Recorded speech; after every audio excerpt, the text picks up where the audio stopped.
ప్రియ తల్లిదండ్రులు, ప్రియ సహోదరి సహోదరులరా, నీ పిల్లలకి వాక్యము అనేది బోధించండి. వాక్యానికి దగ్గర చేయండి, దేవుని మందిరానికి దగ్గర చేయండి.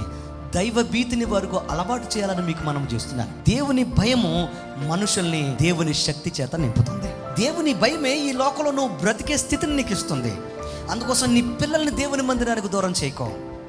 స్పెషల్ క్లాసులు, ఐఏఎస్లు, ఐపీఎస్లు అయిపోతారని దేవుని సన్నిధిని పణంగా పెట్టకండి. దయచేసి మొదటి నా రాజ్యాన్ని, నా నీతిని వెతకండి, ఆ మీదట మీకు అన్నీ అనుగ్రహించబడితే అని దేవుని వాక్యం సెలవిస్తోంది. నా ప్రియ సహోదరి సహోదరులారా, నేను ఎగ్జామ్స్కి వ్యతిరేకం కాదు, లేకపోతే మంచి కెరీర్కి వ్యతిరేకం కాదు. వాటికన్నా ముఖ్యంగా వాటితో పాటు ఏం కావాలి మనకి? చెప్పండి, ఏం కావాలి? దేవుని సన్నిధి కావాలి. మీలో చాలామంది యవనస్తులు, అలాగే చిన్నపిల్లల్ని మీరు దేవునికి దూరం చేయడం వల్ల నేను గమనిస్తున్నాను, మీలో చాలామంది పిల్లలు అతి భయంకరంగా బలహీనమవుతున్నారు. వ్యాధులకు లోనవుతున్నారు, సైతాను శక్తులకు చెప్పండి లోనైపోతున్నారు. అంత మాత్రమే కాదు, మాట వినని పిల్లలుగా మారుతున్నారు, అన్నిట్లో ఓడిపోతున్నారు.